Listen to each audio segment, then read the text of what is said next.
சான்றோர் என மதித்து சார்ந்தாய்மன் சார்ந்தாய்க்குச் சான்றாண்மை சார்ந்தார்கண் இல்லாயின் சார்ந்தோய் கேள் சார்ந்தகத் துண்டென்று செப்புத் திருந்தொருவன் பாம்பு கண்டனத் தொடித்து.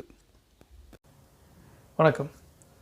இப்போ இந்த தீவினை அச்சம் இந்த இதில் பார்த்தீங்க அப்படின்னா முதல்ல ஒரு 3 பாடல் நமக்கு புலால் உண்ணாமல் இருக்க வேண்டும், அதனால் வரக்கூடிய அது புலால் உண்ணுவது ஒரு தீவினை அப்படின்ற மாதிரி சொன்னாங்க.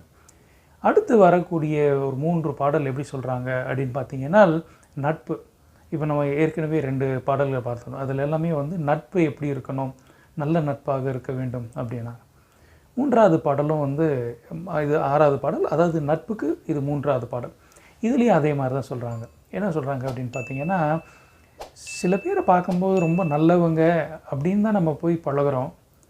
ஆனால் நல்லா பழகினதுக்கு அப்புறம் தான் தெரியுது, அடடா இது நல்லவங்க கிடையாதே, இவர்கள் செய்யும் செயலெல்லாம் நல்ல செயல் இல்லையே, நல்ல சான்றோருன்னு நினச்சி தானே வந்தேன், இப்படியாப்பட்ட மனுஷனாக இருக்கானே இவன் அப்படின்னு.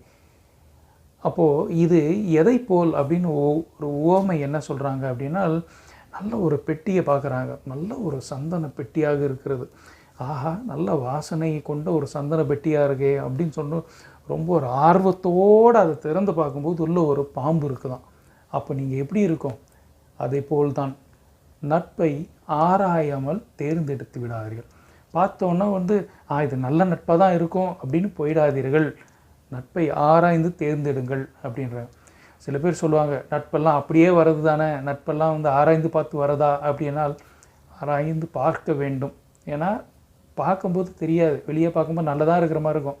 ஆனால் சொன்ன மாதிரி அந்த பெட்டியை திறந்தால் உள்ள பாம்பு இருக்குதானே, அது கூடயே வச்சுக்க முடியுமா சொல்லுங்கள்? அதே போல் தான். மீண்டும் அடுத்த பாடலில் சந்திப்போம். வணக்கம்.